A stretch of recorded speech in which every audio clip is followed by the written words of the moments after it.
Nawala ba o nanakaw ang iyong phone o cellphone? Gawin mo agad to para hindi na magamit pa ng iba. Hindi natin may iwasan na kung minsan ay malaglag, madukot o manakaw ang ating cellphone. Kaya mas maigi na handa tayo at alam natin ang mga dapat natin gawin upang maiwasan ang makompormiso at magamit pa ang ating account sa pang-i-scam. Tara, sana natin. So bakit natin kailangan itong gawin? Unang-una, upang di magamit ang ating cellphone. Kalawa, upang di magamit na pang-scam. Alam niyo ba na kapag ka nandun ang inyong account ay pwede nilang gamitin ito at magpanggap na kayo sila.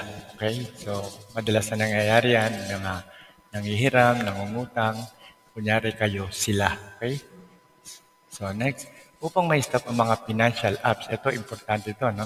Lalo na yung kung meron tayo naka-install na GCash, nakalink sa bangko, sa PayPal, o kaya kahit sa Lazada, pwede nilang gamitin yan at ibili o gamitin o gastusin lahat ng inyong pera o withdraw ang inyong mga kaperahan.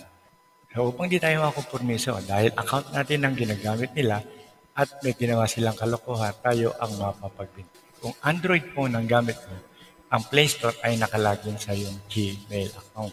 Okay, so definitely, meron ka Gmail account na ginamit mo para makadownload ka ng mga apps. Diba? Tama? Okay, so yan ang gagamitin natin.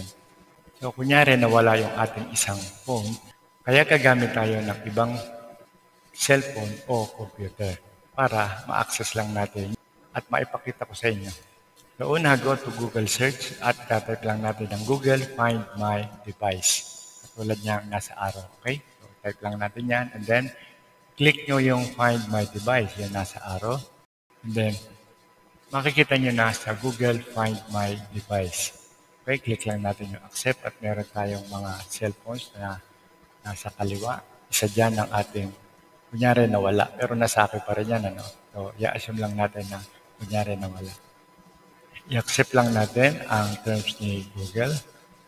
And then mula dito, makikita nyo na ang mga image. So, na-detect niya na meron tayong isang cellphone. Yan ang i-declare natin na nawala. So, let's try play song. O kaya, yan yung ring. So, i-ring natin yung cellphone kung magpo-connect siya kung sa ating kunyaring na walang cellphone.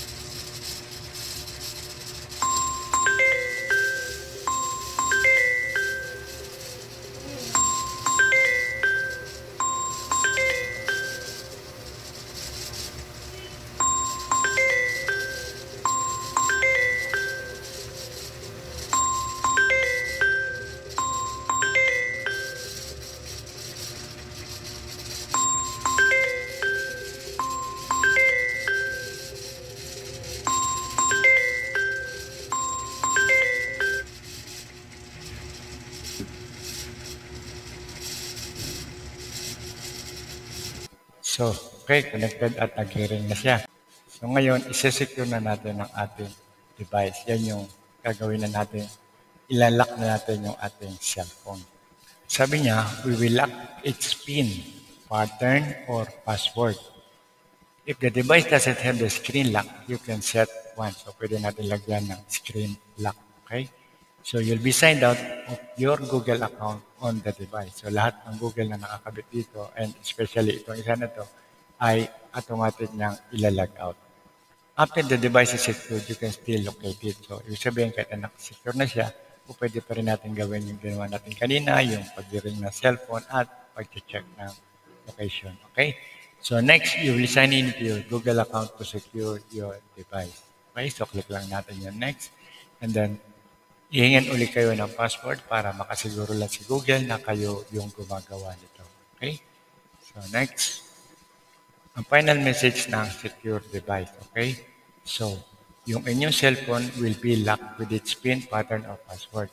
So, you'll be signed out and then after the device is secure, you can still locate it. Ito na yung final confirmation kung talagang itutuloy nyo. Okay? So, sigurado tayo. So, click lang natin ang secure device.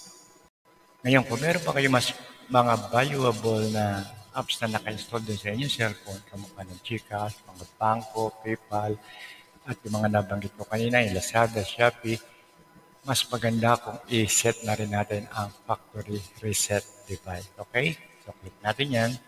At dito naman sa factory reset ay iwa-wipe out niya lahat ng mga install yung apps at babalik lang siya sa mga default. Okay? So, hindi niya na magagamit yon at hindi niya na ito mapapakinabangan. Okay? So, next time, may isa pa tayong paraan na ituturo para hindi na masyadong mahaba itong ating video. Okay? So, iba naman ang strategy natin na gagawin doon. Okay? So, hanggang dito na lang at sana nagustuhan niyo ang ating video at huwag niyo rin kakalimutan na mag-like, subscribe, at follow niyo na rin ang ating FB page. Okay? Comment lang po kayo at mula po sa ProMag TV. Maraming salamat po and God bless.